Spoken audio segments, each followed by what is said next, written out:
இன்றைய காலை செய்திகள். எம்பிக்கள் இன்று பதவியேற்பு. தமிழ்நாட்டில் புதிதாக தேர்வு செய்யப்பட்டுள்ள 6 ராஜ்யசபா எம்பிக்கள் இன்று பதவியேற்கிறார்கள். திமுக சார்பில் வில்சன், கவிஞர் சல்மா, சிவலிங்கம், கமலஹாசன் ஆகியோரும், அதிமுக சார்பில் தனபால், இன்பதுரை ஆகியோரும் எம்பியாக பதவியேற்க உள்ளனர். பிரதமரின் பயண செலவு. நடப்பாண்டில் இதுவரை பிரதமரின் வெளிநாட்டு பயணங்களுக்கு ரூபாய் 67 கோடி செலவு செய்யப்பட்டுள்ளது.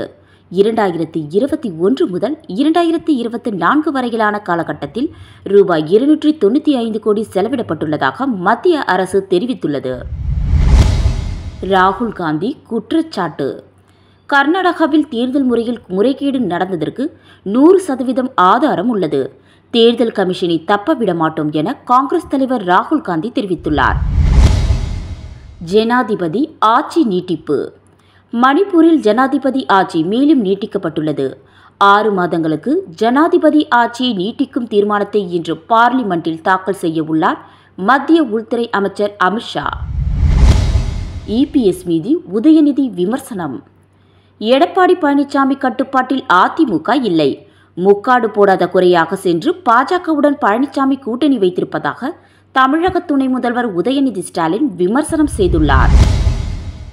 பாஜகவிற்கு வைகோ பதில். வைகோ பாஜக கூட்டணிக்கு வந்தால் மீண்டும் அவர் எம்பியாக ஆகலாம் என மத்திய அமைச்சர் ராம்தாஸ் அத்வாலே தெரிவித்துள்ளார். அதற்கெல்லாம் வாய்ப்பே கிடையாது என மதிமுக பொதுச் செயலாளர் வைகோ திட்டவட்டமாக தெரிவித்துள்ளார்.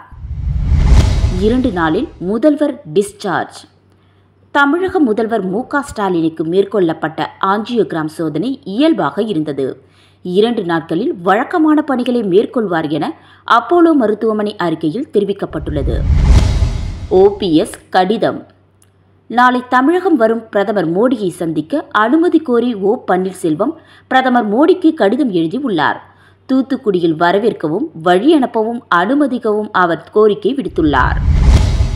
அன்புமணி பயணம் துவக்கம். தமிழக மக்கள் உரிமை மீட்பு பயணத்தை இன்று தொடங்குகிறார் அன்புமணி.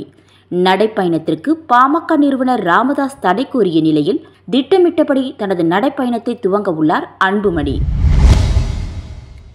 ஹல்க் காலமானார். மல்யுத்த ஜாம்பவான் என ரசிகர்களால் போற்றப்படும் ஹல்க் ஹோகன் காலமானார். மாரடைப்பு ஏற்பட்டு உயிர் பிரிந்ததாக தகவல். அவருக்கு வயது 71.